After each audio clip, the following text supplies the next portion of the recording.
What's going on, everybody? It's lunchtime. Lunch with the Clydesdale. Today, we're cooking it up some Cajun. So how y'all are? Not bad, my brother. Not bad. It is graduation week at the Leonard residence. So we had the band. Sixth grade education or graduation or eighth grade graduation or high school. actual like senior graduation? Senior. Yes, sir.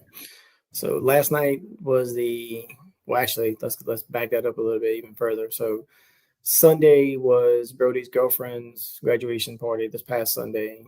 Last night was the band banquet. Tonight is just awards, like senior awards in general, and then graduation itself is Friday.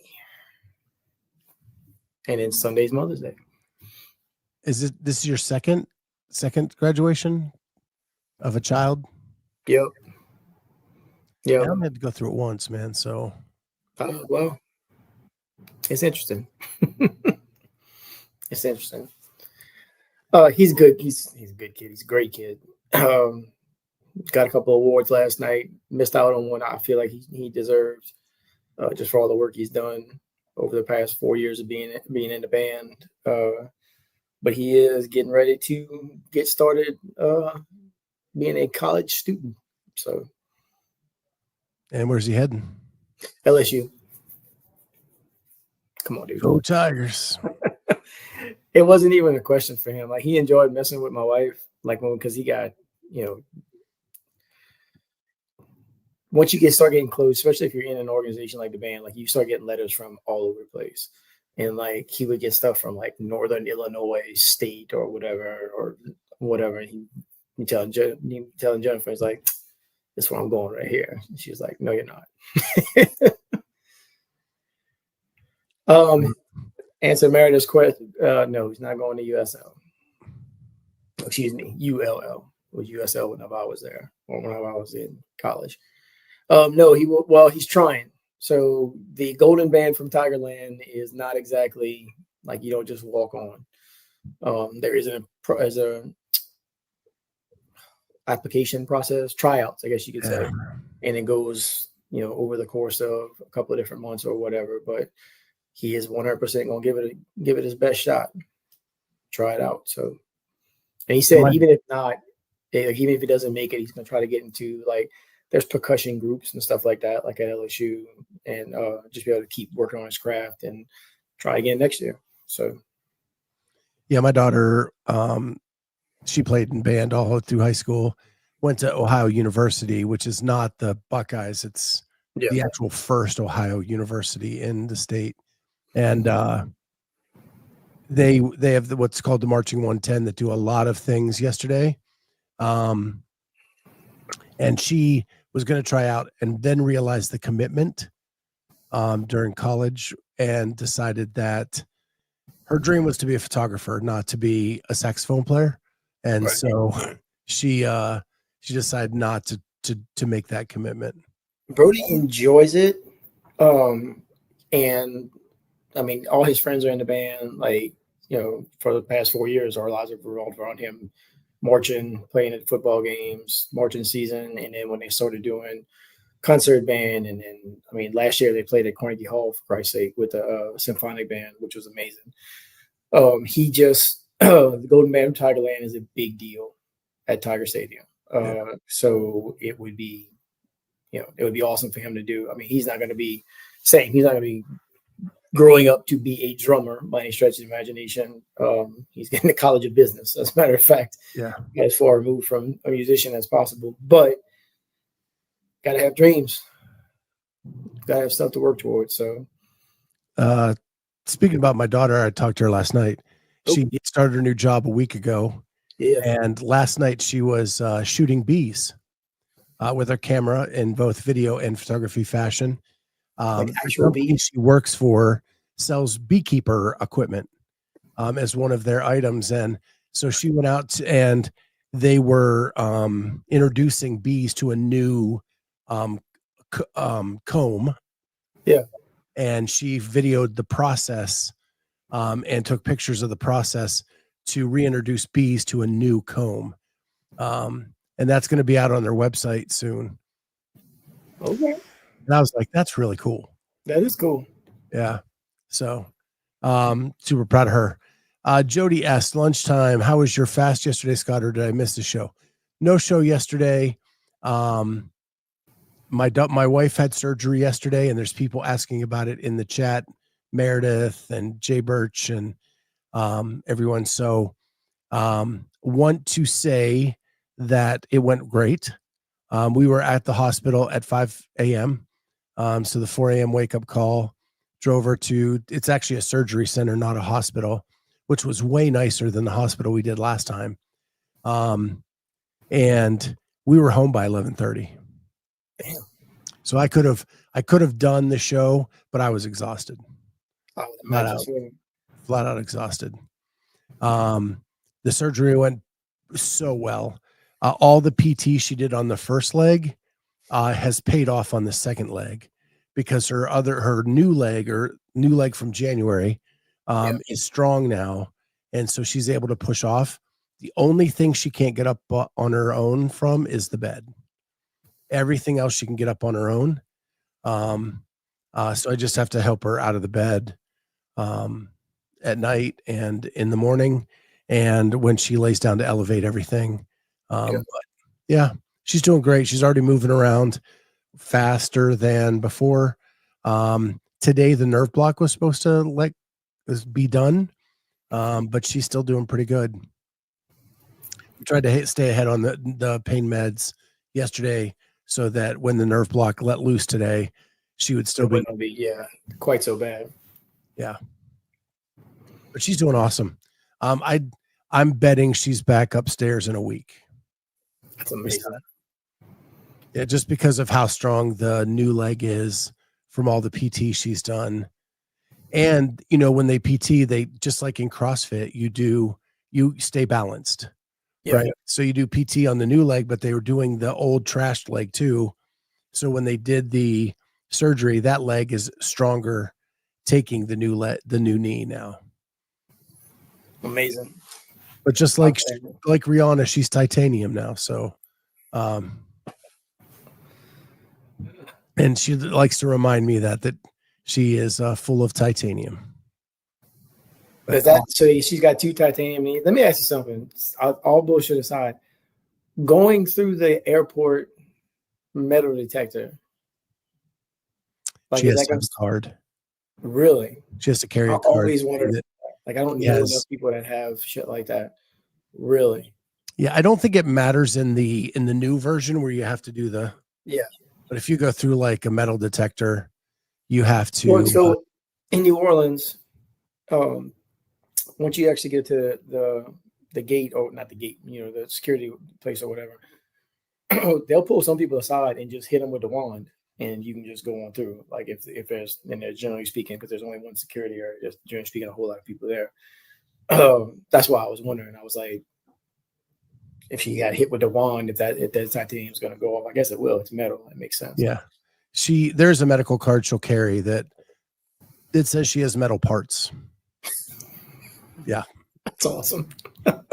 Yeah, that's awesome. But I'm glad she's moving around, dude. That's amazing. That's good shit. Yeah, she's killing it, man. It's the weird thing is my dog gets squirrely whenever this happens. So like he requires more assistance than normal, but yeah, no more MRIs for her. Yep. That would be pretty awful for that magnet to rip that shit right out of there. I don't know. Think about that. That sounds terrible. If you listen, you can watch what she had done online. Just say total knee replacement. Yeah. It is archaic how they do it. So they cut it open. It's not laparoscopic. Like they cut it open. No, she's cut from probably 2 inches above the knee to a lot more below the knee, probably 4 or 5 inches below. And it's all stapled up. We take the bandages off tomorrow, and then we redress it. And unless it's done leaking, if it's done leaking, then we just give it open air. But let it heal up. Yep. Ken Walters, always the man of interesting facts. My wife had the first robotic knee surgery as a trial 10 years ago. She was back to her job in 48 hours. Local news did a before, during, and after filming it. I'm assuming it was like not the total replacement surgery though. Because total replacement, they cut the bone and then attach the metal to the existing part of the bone. And some of the video you see like a hammer. Just hammer and chisel just beating on it. Goodness. Yeah. So I'm just reading Birch's comment. Happens to me every time I wear these sweats. Usually that I have metal keepers on the waistband strings, I always get wanded. I used to always get the pat down. So when I went from like 500 pounds to whatever, I had all this like extra skin. And every time I'd go through the detector, I'd get pulled aside and get the pat down. Well, you carried underneath there. Nothing I wasn't born with, dude. Like right. One time I got pulled into the back room. Get out of here. Yeah, it was. I never had that. It sucked, man. And then I told my wife that Antonio and I are now married. Yeah, sorry. Sorry. He did things to me that we haven't done in years. It's amazing how that works. See, and I got wanded, but it was, and like trying to figure out what I had on me. Like I don't have anything else in my pockets. I don't know what it's picking up, and there's no part of me that's metal, so I don't know what that is. But then last year, I was flying, flying MFC last fall, and I thought I had taken everything out of my bag that would have set it off, like all the metal type stuff, my backpack. But at the time, I still had my snips that I kept in there if I need to change my rope on my jump rope. And so like I'm sitting there waiting for my bag, and I see him pull it off to the side, and I'm going, what the shit is that? Like what's going on? Not thinking at all. Lady's looking through it.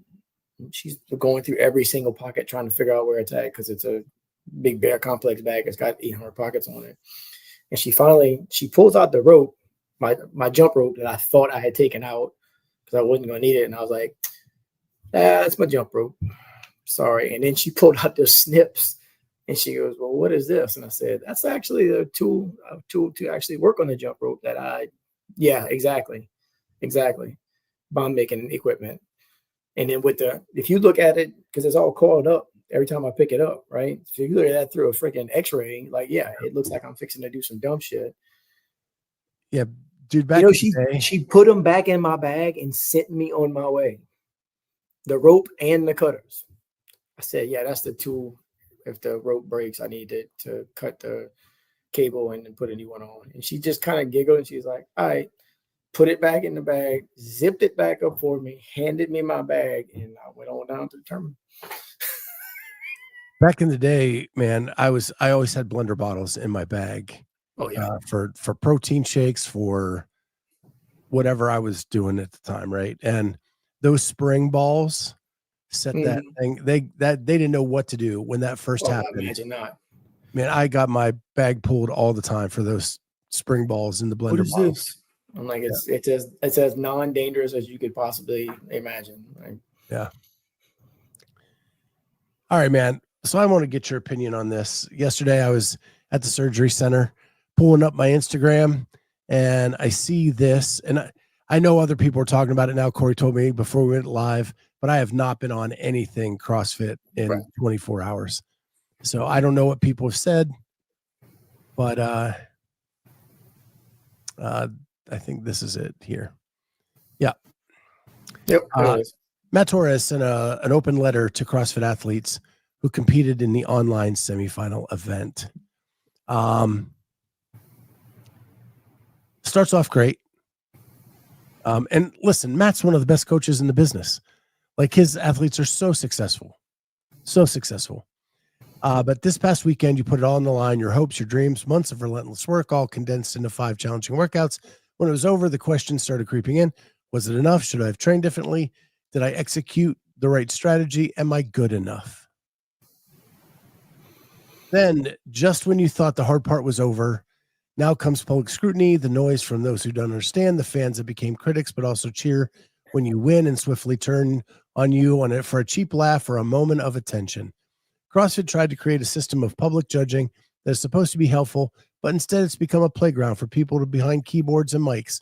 Those people are quick to criticize with zero accountability and say that it's the best of the sport.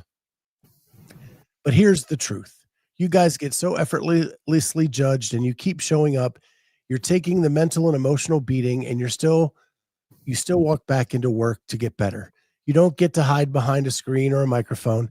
You stand in the fire, exposed and real. Here's what I know. You don't owe those voices a single second of your energy. Lean on the people who are truly in your corner, the ones who have seen the tears after the toughest days, the ones who've pushed you to get back up and when you wanted to quit, the ones who tell you the hard truth because they believe in you. This sport isn't just about who is the fittest. It's about showing up when it's hard, when it hurts, and when things don't go your way. You accomplished a lot this weekend. Hold your head high. The work continues. Matt Torres. So, first of all, Masters athletes already went through this process, right? And they didn't have the comment section, so it was real freewheeling on the Masters side. It was the straight up Wild West, dude. What I want to say is, if you want to be a professional athlete, you are going to be judged. When I watch a Chicago Bears game and my number one wide receiver drops the ball in the end zone, damn well I'm going to be bitching at him through the TV. I might say something on Twitter. I might say something on Instagram about how poorly that guy played. You and 80 million Bears fans. Right. It happens in hockey. It happens in baseball. It happens in tennis. It happens in golf. How many meltdowns have you seen on the 18th hole of a golf tournament, and then that person is on SportsCenter for a week? Scott, I'm a huge soccer fan. Huge soccer fan. They will make up a song and sing a song about you to you while you're still on the field if you do some dumb stuff. I've seen it happen. When did you want to be professional? When did professional athletes become so soft? Social media. Period. You know, there's a real easy solution. Turn it off. Or be Justin or be Matt and keep a file of everything that was said about you and make it be the fire that makes you better. 100%. Before social media, Michael Jordan used to make up stories in his head about somebody that said something about him or about his mama or about whatever was going on in the meantime. That's a thing that happened. Yeah. To try to generate something, like to make an emotional response to make him better on the field, on the court, excuse me. The fact of the matter is there are standards that are being at least taken to the line, if not trying to get over the line to be as competitive as you can be. And if you're going to waver on that line, then you've got to be willing to take the criticism when you don't meet the standard. Every time. I saw this yesterday and it just pissed me off. That's what sports is about. That's why these other sports are popular, because people talk about them all week long. Or if an NFL team screws up royally, listen, the Bears screwed up a lot last year. Right. The botched Hail Mary, the blocked extra or field goal, all the stuff that they messed up, that got talked about for 7 days afterwards. But that's why the sport's popular. That's why there's 18 shows on the Chicago Bears, plus ESPN, plus Fox Sports. Dude, they're still talking about Seattle not running the ball. And that was, what, 6-7 years ago? Yeah. Like, if people are still... I hate to tell you, it's probably like 10, 15 years ago. We're getting old. It wasn't that long, but you know what I'm saying? They're still talking about stuff like that today. Yeah. And it's you're going to get criticized no matter what about whatever goes on. Period. End of story. It's going to happen. It doesn't matter if you're a professional athlete, if you're just at your job, your regular everyday job, not being a professional athlete. If you do something stupid, somebody's going to call you out on it. Yeah. If you do something right, somebody might still call you out on it because they didn't think it was right enough. That's a fact of life. Let's go down through some of these comments. D. Reed, considering CrossFit asks certified judges to look at videos online, it's not surprising that judges judge the videos. Good point, Doug. In the simplest terms, the judges are judging. Yeah, it's like, welcome to being called a professional athlete. Talk to anyone. Exactly. Aaron Fraser, those closest to you should be the ones that challenge you and hold you accountable. I cannot stress that part enough. When I do anything online that requires, like the last 2 years, semifinal type stuff and whatnot, I know that the people that are judging me in person are there to hold me to the standard, to make sure. In an everyday class, if you're not meeting the standard of a movement, your coach should be the one telling you, you are not doing it right. Yeah. You need to do better. And I've even had a coach, I actually found this awesome, but anyway, take a video of me not doing it right to point out to me, see, this is where your hip crease is. This is where it needs to be. Yeah. Dude, this past Saturday, I was coaching a friend of mine for Saturday morning class. And he thanked me when he was done because he was doing thrusters. And I was like, hey, man, I need you to slow down because the first two, you are riding that line. And then once you kind of get into your rhythm, you actually go all the way down and come back up. And afterwards, he was like, thank you. He said, once I made the correction, I said, first of all, your feet got flat. Now you're not on your toes. He said, yeah. And I felt like my ass was dragging the ground on the bottom of every squat. And I was like, well, yeah, because you were actually doing it correctly. Andrew Sten says soccer fans are the best. Love soccer chants during games. By the way, welcome to Wrexham season 4 is coming out in a week. That story is absolutely it's something off of the FIFA video game that they've been promoted in 3 consecutive years. Don't say any spoilers, man. And that part of it's everywhere. It's like part of the story now. D. Reed says, do not participate in online events where you have to submit videos for the public to judge. Yeah, don't play.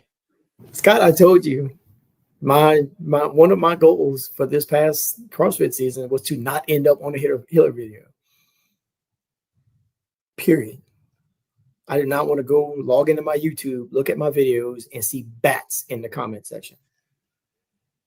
We say that, but we're such a niche sport. It's such a small amount of the population that even sees those, right?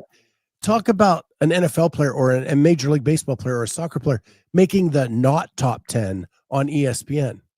100%. They take the 10 best screw-ups of the week and make a top 10 list. And everybody loves it. Yeah. And I am willing to bet that most of those guys, if they do end up on a not top 10 list, are probably laughing about it because they can look at it and look at themselves and go, yeah, that was ridiculous. I can't believe I did that. Or, yeah, that was funny. Ken Walters, if you're an elite athlete, even identified as at a young age, someone always wants you to fail or critique you. It was the hardest thing we had to do as parents during our son's success in his hockey career. I would take it a step further. When my daughter played soccer at 8, there were parents yelling from the sidelines, Oh, dude, Like yeah. it is just American sports and I think it's even crazier in Europe. If you look at the things that happen in the soccer matches over there, but like the parents are the worst in youth sports at judging others and yelling and screaming from the sidelines.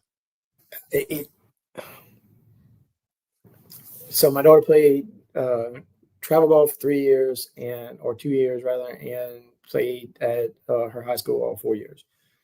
And after the first year, I went into it assuming, which is probably a bad assumption on my fault, that if you're a parent and your kid has been doing something, this activity, a sport, for like once you get to high school, it's probably been 10, 12 years at that point, that you would know something about the sport. And I was horribly wrong when it came to that, because they don't know. They don't know. They don't understand how the game works. They don't. And this was soccer specific, right? So I'm sitting there and I'm hearing these parents just yell, kick the ball. Well, yeah, of course, kick the ball. It's soccer. You should be kicking the ball. If you use your hand, that's probably a bad idea. But that's all they know. They just think, kick it up, and then somebody's going to take a shot. And that's not how it works. Like it's so much more than that. So like after Simone's freshman year, I had to, and me and my now ex-wife, like we had a whole ass conversation where I just would go and sit by myself for the most part during her games, because I couldn't stand the parents. Yep. Like it drove me that insane. How about Spike Lee and Reggie Miller did it during a game? Yeah.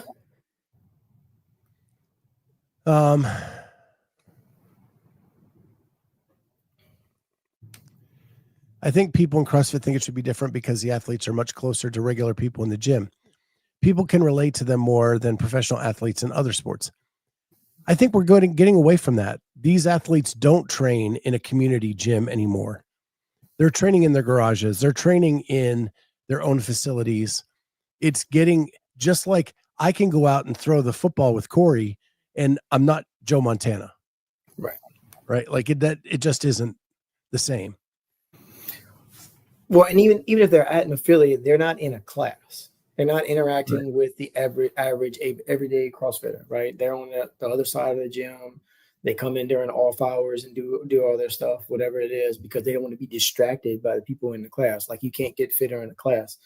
It's such a false logic. Like I am one of the fitter people at my gym, and I make it a point to go get in class at least once a week, sometimes twice, depending on what I got going on, because I love my community and I want to go in there, and I am pushed when somebody's in there with me. Like I want to beat everybody. I want to beat everybody in class. I want to go as hard as I can. Well, it's kind of hard to do that by myself, sometimes doing my own programming. So I go get in class. I was in class Monday afternoon, as a matter of fact, and going against some other people that are in there and just trying to be, trying to pushing myself because there's other people in there. Hey, I want to beat all these dudes and I want to beat the pants off of them.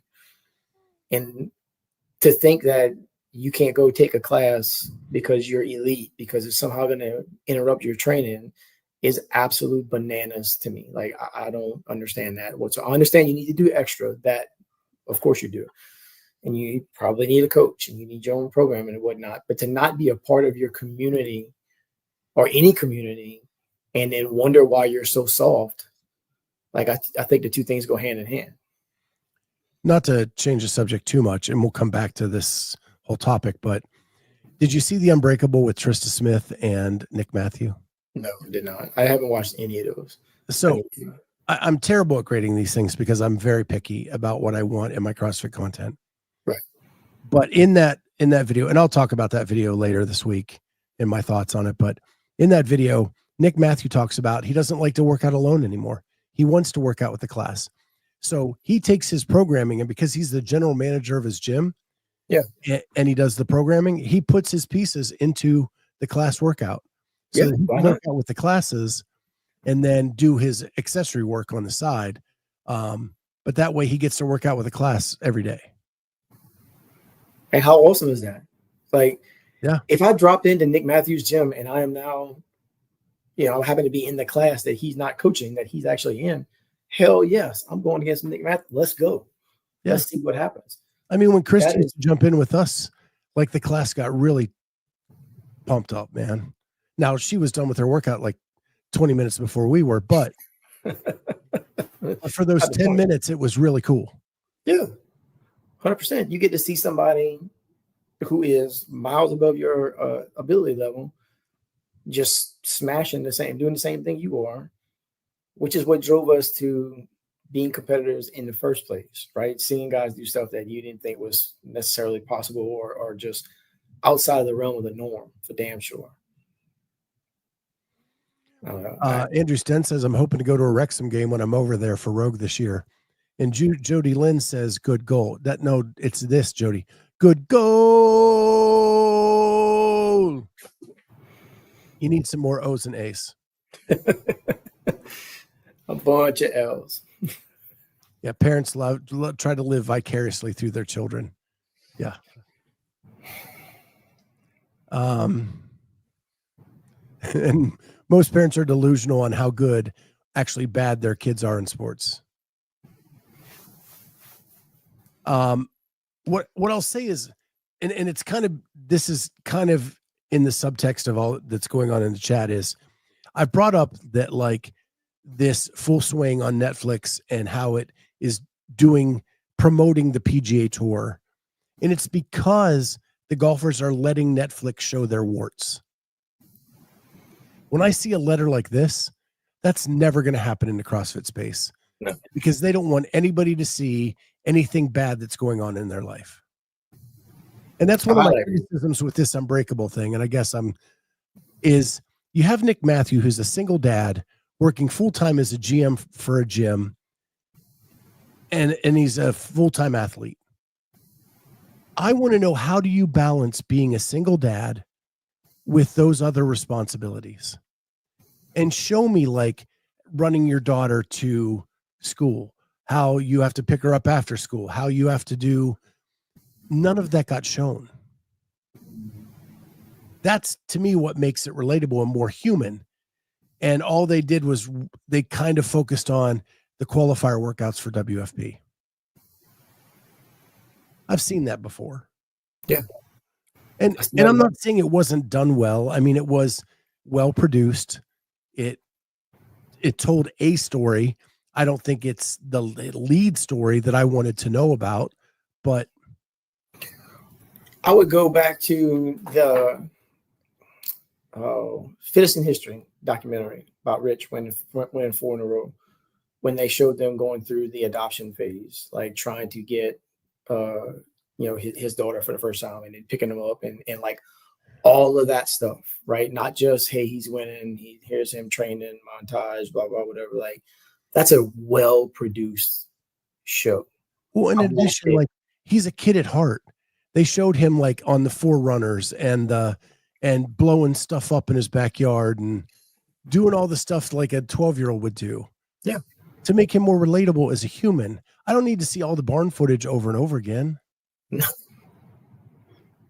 There's a road to the games that the one quote he said in it, it was him, Matt, I want to say Dan Bailey, a couple of whoever other people.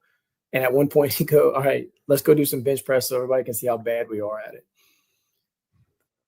That line just in and of itself right there, like, yep, I want to watch more of this dude, like, because he's saying stuff that I would say let's just go see how terrible we actually are at this. Ken Walter says Nick's gym is here in Minnesota. I can vouch. Whenever I have been there, he works out with the classes. That's really cool. And he also says my strength coach also trains and coaches at Nick's box. Jay Birch says, I haven't seen any of those WFP videos. Are they good? The Laura Horvat one is awesome. It is one of the best pieces of content I've seen in a long time. The Adler one is very good. And then this one, I don't think it's their best work. I think of the three that are out, the long form documentary videos, this one falls a little bit behind the other two. But the Laura one went where nobody else has gone before. They went back to her childhood schools. They showed like the sport she played and why she got into rock climbing and all of that kind of stuff. It was really, really cool. Speaking of Adler, did you see his time per heavy Isabel? Mm-hmm. It's insane. And then Olivia Kerstetter said, "Hold my beer." Yeah, well, that was going to happen.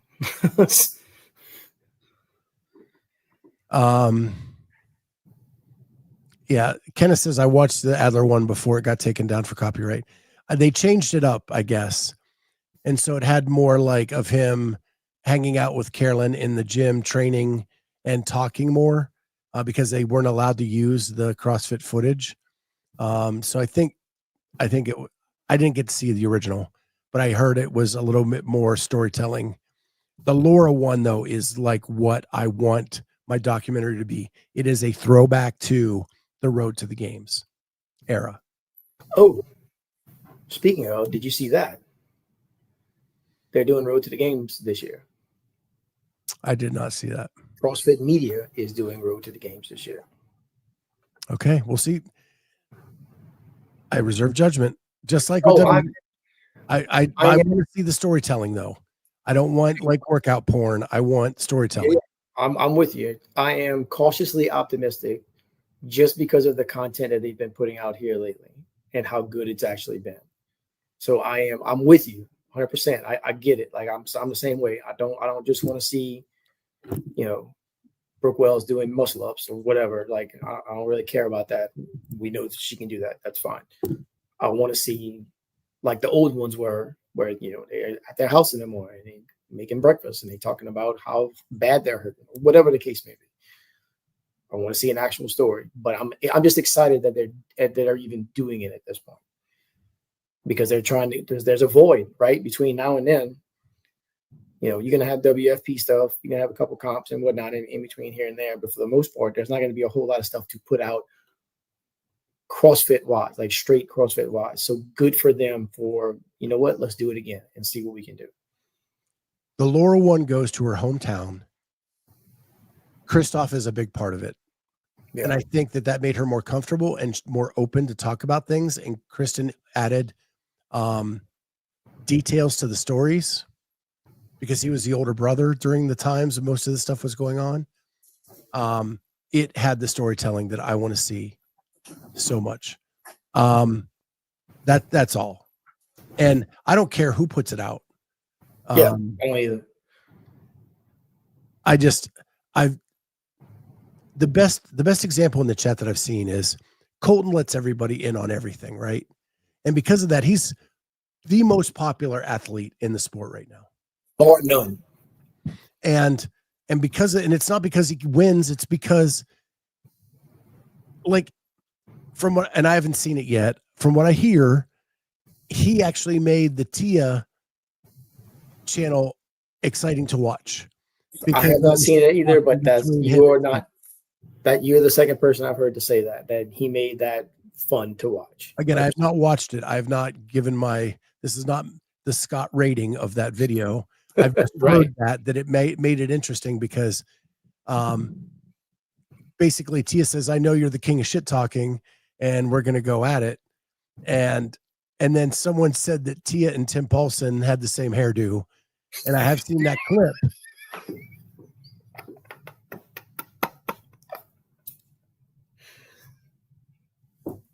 Kenneth is Colton obsessed. So he said he watched it and didn't get enough Colton. But Kenneth is Colton obsessed. Yeah, so I'm not Tim Paulson and Tia have the same haircut. That's going to be stuck in my head for the rest of the week at this point. I didn't realize that Paulson got his haircut. He got the long hair chopped. So he has the mom do.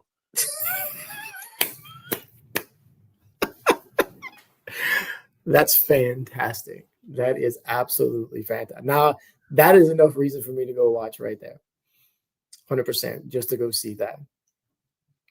Yeah, I'll watch that this afternoon, and kind of give my my take on it tomorrow. But I love Tim Paulson. Like Paulson is just, he never takes himself seriously. No, He's which just is a why good he's dude. awesome. Yeah. Speaking of, and this is going to be a little bit off topic as well, but I got it stuck in my head now. Did you have a chance to watch Dave's Weekend Review? I did. I actually have it on my list. Okay. Okay. Good. Did you see that he said that they are talking about in-person qualifying events for Masters next year? I did. That he has some partners wanting to do those. Yeah. I don't know. I don't normally go comment on those, but I went ahead and commented on that to see if I can get him to say something about it on his next week's Weekend Review. Did you also see him admit that the teams didn't really get video reviewed and 100%. It's just an experiment they were doing? 100%. Why would you even say that? Because he's Dave and he doesn't give a shit. I heard him say that and I was like, what the hell are you talking about? Like, why? He's the only dude I know that can say something like that and like as nonchalant as humanly possible. It's like, yeah, it was more of an experiment than anything else. We looked at the top list, figured those are the right people that were supposed to get there, and we just let it roll. And I had it on driving home yesterday. Like I did that last part of it when he said, or whatever part it was when he said that, playing in my Jeep, and I was at a red light and I stopped and actually looked. And I was like, he really just said that out loud where other people could hear it. Like he'd used it. And he said it after Hillard already put out videos showing that people didn't meet the standards. Yes. And if I'm 8th day CrossFit, I've lost my mind. Oh, 100%. I'm screaming at this point. Yeah. Screaming at this point. Sitting 1 point out of 20th place. And you did no video review. And knowing that there's people that's inside there that didn't measure stuff, didn't do stuff to standard, or whatever the case may be. So. I mean, it's a bold strategy, Cotton. The teams didn't have video review. They didn't have to post their videos, and they didn't do a video review, and they just let the scores go forward. I am just dumbfounded. At least in the past, they faked like they did video review. Right. I know what I say, our team, the Imam Company team. I know what links that they went through to make sure that everything they did was on point. So like for them to do all of that, make sure to go through all the extra steps, get the extra judges, Brandon ran with them on the 800 holding a camera to make sure that, went above and beyond, and then nobody ever looked at any of them. Aaron Fraser corrects me. Thank you, Aaron, for that. 8th day is in 20th. Mayhem Hendersonville is 1 out at 21. So yeah, I know I've gotten to be not close, but closer with the 8th day crew because it's close to where Jamie lives. And when I've gone up there for some comps, that crew compete at those competitions. So yeah, just a little bit closer with them. And we always watch them. Jamie always wants to be out there when they're going. So, but yeah, that's about all I have for today, man. That was a lot. I feel like we covered a bunch of ground. The only thing I've left is just a personal thing. While my wife was sleeping yesterday after her surgery, I worked on my DeLorean and added a light kit. It actually has sound and light.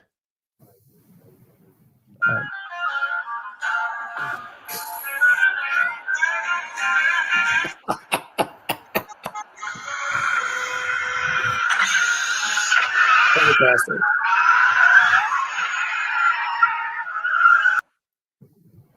So, Fantastic.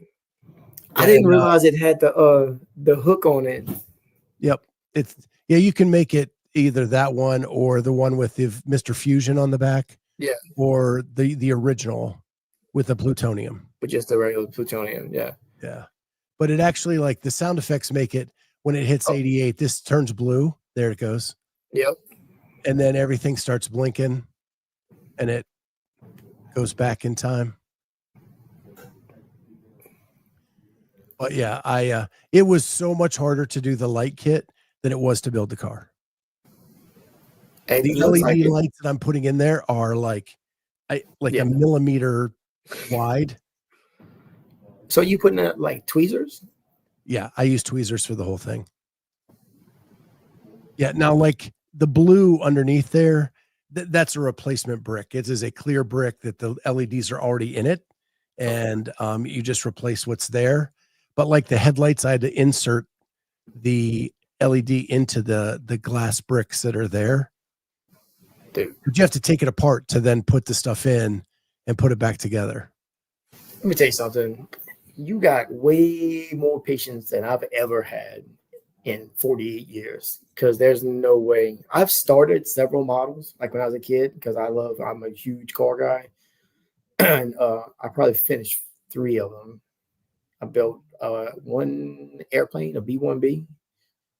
I built a 50, what is it? 50, what's the first year vet? 56, something like that. Yeah, somewhere there. Built one of those. And then I think I did like a Lamborghini at one point or something like that. But I have no patience.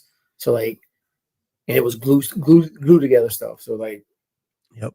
And then try to not get glue nope. So for you to go in there and be like, oh yeah, I know these. I got these LEDs that you can hardly see, but I'm gonna grab them with tweezers and put them in the headlight. Bless you for that, dude. No way. So this is a Lego. That is a Lego set. Mm-hmm. Legos calm me down. There's something about like clicking the blocks together that just give me like this sense of peace. Right. And now the light kit was less a sense of peace than the building of the car. I will admit. Yeah. There was much more cursing and that putting it together. But when it was done and it looked the way it did, it was worth every bit of that. It was such a sense of accomplishment. The only kind of meticulous shit like that I can do that actually gets me in that knots. Like you hand me like a ball of string that's just all tied up into, and just, hey bro, I need you to make this back into one string. I'll sit there for 2 hours and just figuring out how everything's done and just undoing it and having to go back and redo it and whatnot. That is about but Legos, I used to build the shit out of Legos when I was a kid, but I made whatever I wanted to make. Like I didn't usually make what was on the box. I just built stuff. Whole different thing. So like if I have a lot of aggression, my calm down is to go lift a barbell or to throw a sandbag or whatever, right? But sometimes I just need that that real touch kind of point clicking together, and it just, I don't know, that's it. But it's a tactile thing that's making you focus at that point. Like the rest of the world kind of drops away. The old glue together stuff made a whole generation of glue sniffers. True story. Jeff ain't wrong. Yeah. Aaron asked Scott, when do you eat lunch if you were here for your lunch? So I work from home. I just go upstairs and I eat at my desk as I go back, as long as I'm not in a meeting. And so I either just try to figure out, I eat before I come down here or after, depending on my meeting schedules. And I just eat at my desk. What for that? So Jason Bourne, as you would guess, Jason Bourne would go to a gun range to calm down. Yeah. He also knows how fast he can run flat out at this elevation before his hands start to shake. Yeah. 1.21 gigawatts. That is right. Halpin, that is flipping sweet. I knew he'd like it because his old Instagram handle used to be 88 miles per hour. Yeah. I think something like that. But yeah. So my wife works from home, and then she has dinner or lunch waiting for me when I go upstairs. But with her knee surgery, that ain't happening today. I'm about to say probably not so much today, but generally. Yeah. So with that, guys, time for I didn't do a dart today. Nope. Yeah. Didn't even aim, just tossed it. Missed low, missed the board, went into the wall. With that, it's time for you knuckleheads to get back to work. I need to go take care of my wife. With that, we will see everybody tomorrow on Lunch with the Clydesdale. Bye, guys.